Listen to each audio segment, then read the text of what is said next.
BA पाठ प्रथम वर्ष के मेरे सभी प्रिय विद्यार्थियों, आज के YouTube व्याख्यान में आप सभी विद्यार्थियों का मैं स्वागत करता हूं। प्रिय विद्यार्थियों, YouTube व्याख्यान में हम हिंदी साहित्य के प्रथम प्रश्न पत्र में जो आदिकाल एवं भक्ति काल का जो आपका प्रश्न पत्र चल रहा है, इसके अंतर्गत हमने कवयित्री मीराबाई के पदों के बारे में विस्तृत व्याख्यान आपको दिया। आज के व्याख्यान में भी पुनः हम उन्हीं भक्त कवयित्री मीराबाई के जो आपके पाठ्यक्रम के पद हैं, पद संख्या 4, 5 और 6, उन पदों को हम यहाँ लेंगे। और वो पद हैं, चौथा पद, जोगी मत जा मत जा मत जा, पाई परूं मैं चेरी तेरी हूं, प्रेम भगति को पैंडो ही नारो हमको गैल बता जा, अगर चंदन की चिता बनाऊं अपने हाथ चला जा, जलबल भई भस्म की ढेरी अपने अंग लगा जा, मीरा कहे प्रभु गिरधर नागर जोत में जोत मिला जा। ये जो प्रस्तुत जो पद है, ये मीरा कहती है कि ये प्रस्तुत जो पद है वो मीरा मुक्तावली से लिया गया पद है, मीरा के द्वारा लिखा गया पद है। और इसमें अपने आराध्य प्रियतम उनके जो प्रभु श्री कृष्ण हैं, उन्हीं श्री कृष्ण के विरह के अंतर्गत वह छटपटा रही है और अपने मन के भाव को इस पद के अंतर्गत यहाँ अभिव्यक्त करते हुए वह कह रही है कि विरह व्यथा के कारण वह मरना चाहती है और वह चाहती है कि अंतिम समय में तो कम से कम उसके प्रियतम उसके पास आए और उसको अपनी झलक दिखला करके जाएं, स्वयं अपने हाथों से उसकी उस चिता को अग्नि देकर जाएं, ताकि वह उसके मन में थोड़ा सा शांति की अनुभूति प्राप्त कर सके। तो व्याख्या करते हुए हम इसके जो कठिन शब्द है, पाए का अर्थ पैर से लेंगे, चेरी का मतलब दासी से, पैंडो का मतलब रास्ते से, और न्यारी यानी अलग ही विचित्र तरीके की, गैर रास्ता, और जोत यानी जोते। यहाँ मीरा कह रही है कि हे योगी अर्थात निर्मोही प्रिय श्री कृष्ण, तू मुझे छोड़कर मत जा, मैं तेरी दासी हूँ, मैं तेरे पैरों में पड़कर तुझे जाने से मैं रोकना चाहती हूँ। और वह कह रही है कि तू ये समझ ले कि प्रेम भक्ति का जो रास्ता है वो बिल्कुल ही अलग तरीके का है और रास्ता ही सबसे अलग प्रकार का है। और तू यदि अलग होता है तो तेरे कारण मुझे जो ऐसा कष्ट उठाना पड़ेगा, उससे छुटकारा पाने का तू ही कोई रास्ता बता, कोई उपाय बता जा। तेरे वियोग में मैं जीवित नहीं रह सकूंगी। अगर और चंदन की चिता बनाती हूँ तो तुम स्वयं आकर उसे अपने स्वयं के हाथों से उसके अंतर्गत यहाँ अग्नि लगा करके जाओ। अर्थात मैं अब अपने प्राणों का त्याग कर दूंगी, और यदि तू मुझे त्यागना ही चाहता है तो मुझसे तेरी प्रार्थना यही है कि तू उस चिता को स्वयं अपने हाथों से आग लगा जा।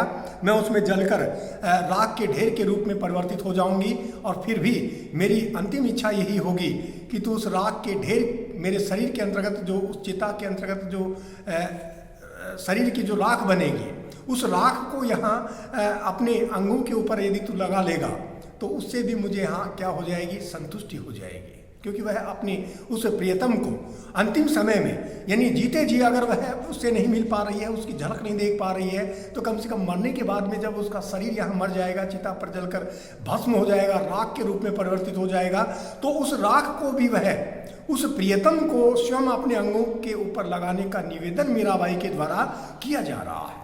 तो मीरा का जो प्रेम है वो एक उत्कृष्ट कोटि का प्रेम माना जा सकता है। उसके प्रेम में एक प्रकार की निश्चलता है और एक प्रकार की निर्मलता यहाँ देखने को मिल रही है। ऐसा प्रेम यहाँ अनूठे और बिरले व्यक्ति ही यहाँ कर पाते हैं। उस राख को अपने अंगों पर लगा लेना और इसका आश्वासन मिलने से भी मुझे राहत मिल जाएगी। मीराबाई कहती है कि हे गिरधर नागर चतुर श्री कृष्ण, मेरे जल जाने से निकली मेरी आत्मा, मेरी ज्योति को अपनी ज्योत में तू मिला देना। क्योंकि जब वह जल जाएगी, शरीर में जब प्राण नहीं बचेंगे, और उस शरीर के जो प्राण यानी जो आत्मा है, प्राण वायु जो है, वो जब उस मृत शरीर से निकल करके जब बाहर जाएगी, तो कम से कम मेरे मन की हार्दिक इच्छा या अभिलाषा यही है कि तू उसे मेरी आत्मा को यहाँ अपनी जो परमात्मा की जो ज्योत है, उस ज्योत के साथ में तू जरूर मिला करके जा। तो ये अंतिम इच्छा मीराबाई की यहाँ स्वयं मीराबाई ने अपने इस पद के अंतर्गत यहाँ अभिव्यक्त की है। मीरा श्री कृष्ण के वियोग जनित असह कष्ट के बारे में वर्णन करते हुए बता रही है कि श्री कृष्ण से किसी भी रूप में, जीवित या मृत रूप में वह मिलना चाहती है, उनको एक बार देखना चाहती हैं। सारूप्य मुक्ति के अतिरिक्त उसकी और कोई इच्छा यहाँ शेष नहीं है। उसे ईश्वर के अतिरिक्त कुछ भी नहीं चाहिए। यह भक्ति की पराकाष्ठा मानी जा सकती है। कबीर, सूरदास और महाप्रभु चैतन्य आदि भक्तों ने भी इस तरह की भक्त निष्ठा यहाँ अपने अपने काव्य के अंतर्गत यहाँ व्यक्त की है। और लोक आस्था एवं भक्ति निष्ठा की सशक्त व्यंजना मीराबाई के इस पद के अंतर्गत यहाँ देखने को मिलती है। यहाँ अनुप्रास और समासोक्ति अलंकार का मीराबाई ने अपने इस पद के अंतर्गत यहाँ प्रयोग करके और अपने काव्य को बहुत ही उत्कृष्ट कोटि का काव्य यहाँ बना लिया है। प्रिय विद्यार्थियों, अब हम चर्चा करेंगे उनके अगले और 5वें पद की, जो आपके पाठ्यक्रम में है। और वो 5वां पद है, होजी हरि कित गए नेह लगाए मेरो मन हर लियो, रस भरी टेर सुनाए, मेरे मन में ऐसे आवे मरु जहर विष खाए, छाड़ गए विश्वासघात करे नेह केरी नाव चढ़ाए, मीरा के प्रभु कब्र मिलोगे रहे मधुपुरी छाए। यानी मीरा कह रही है, प्रस्तुत जो पद है वो मीराबाई के द्वारा रचित है, मीरा मुक्तावली से इसको लिया गया है। और उन्होंने अपने प्रियतम आराध्य प्रभु श्री कृष्ण से स्नेह का निर्वाह करने के लिए यहाँ अपनी विरह वेदना का निवारण करने के लिए यहाँ आग्रह किया, निवेदन किया है। मीरा इसमें कह रही है, यानी पहले कठिन शब्दों का अर्थ जान लें। कित का मतलब होता है किधर, कहाँ, और केरी का की, और छाए का यानी रहना।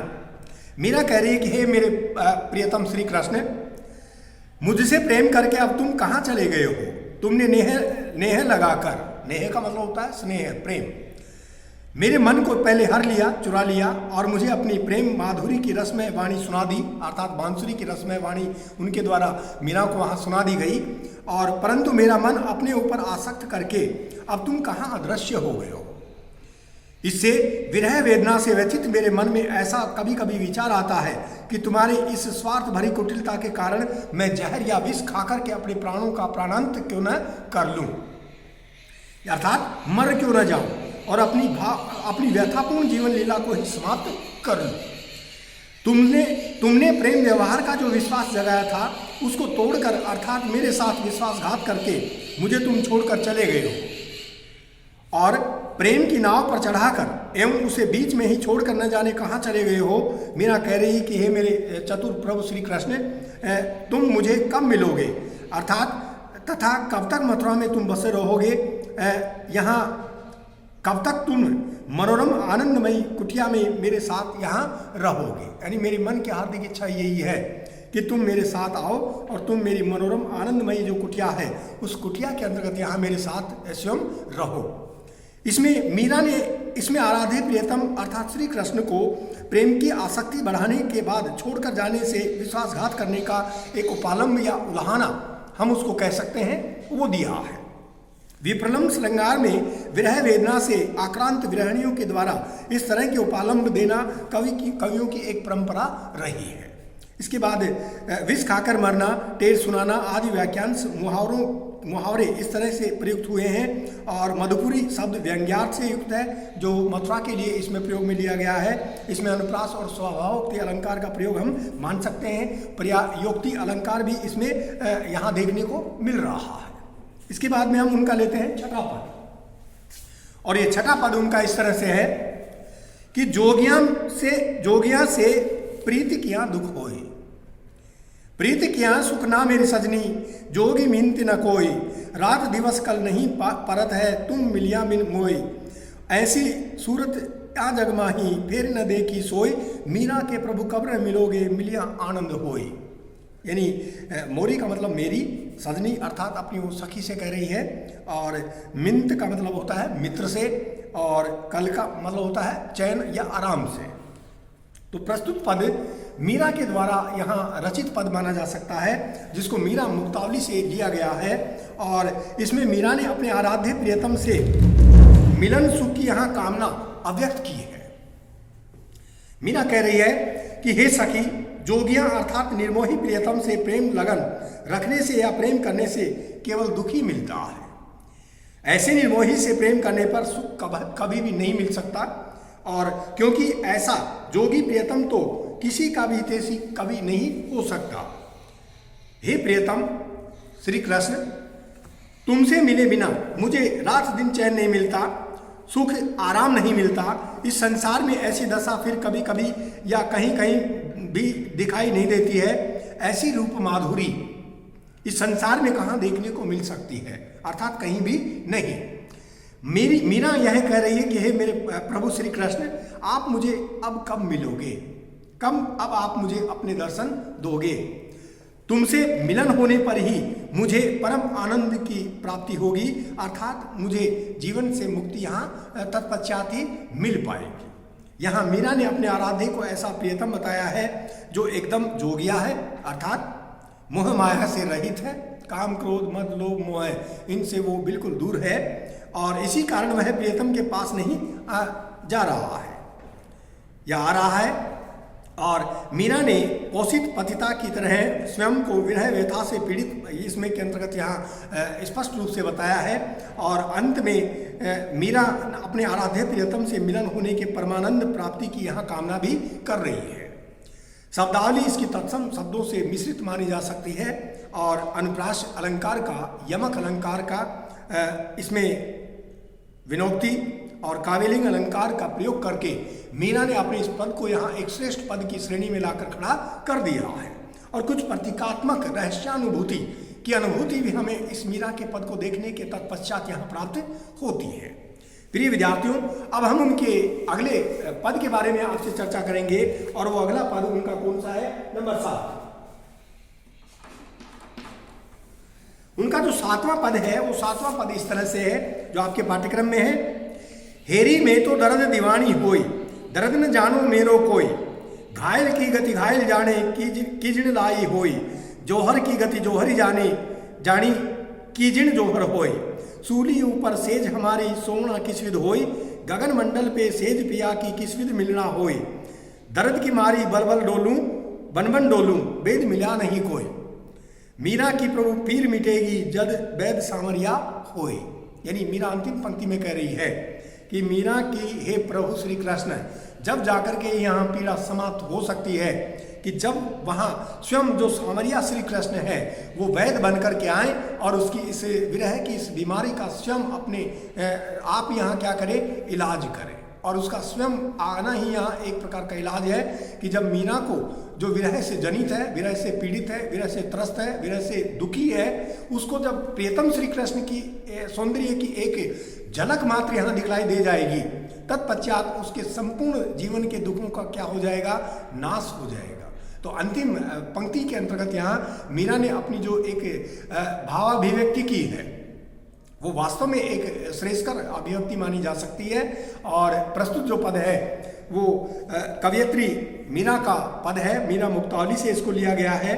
और इसमें मीरा ने स्वयं को अपने आराध्य प्रियतम के विरह में व्यथित बताया है, दुखी बताया है, और अपनी प्रेम पीड़ा को व्यक्त करते हुए वह अपनी एक सखी से ऐसा अभिव्यक्त कर रही है।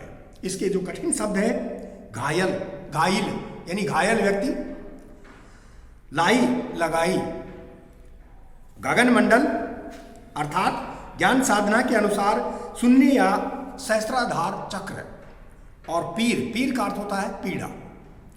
वैसे हम साहित्य के अंतर्गत एक चीज और यहाँ गौर करते हैं, पढ़ते हैं, सुनते हैं, और वो यह है कि जाके पैर न फटी बिवाई, वो क्या जाने पीड़ पर आई। तो जिसके कभी अपने स्वयं के पैरों में, एड़ियों में कभी बिवाई के फटने का, और बिवाई जब फटती है और उस बिवाई के फटने के तत्पश्चात जो उसकी पैर की एड़ी में जो दर्द होता है वो केवल उसके जिसके पैर में वो एड़ी फटी है या बिवाई हुई है वही जान सकता है, अन्य और कोई नहीं जान सकता। तो उसी भाव की अभिव्यक्ति कवयित्री मीरा ने अपने इस प्रस्तुत पद के अंतर्गत यहाँ अभिव्यक्त की है। मीरा कह रही है, अपनी सखी को संबोधित करते हुए कह रही है कि हे सखी, मैं तो प्रेम की पीड़ा से पगला गई हूँ, अर्थात बावली हो गई हूँ।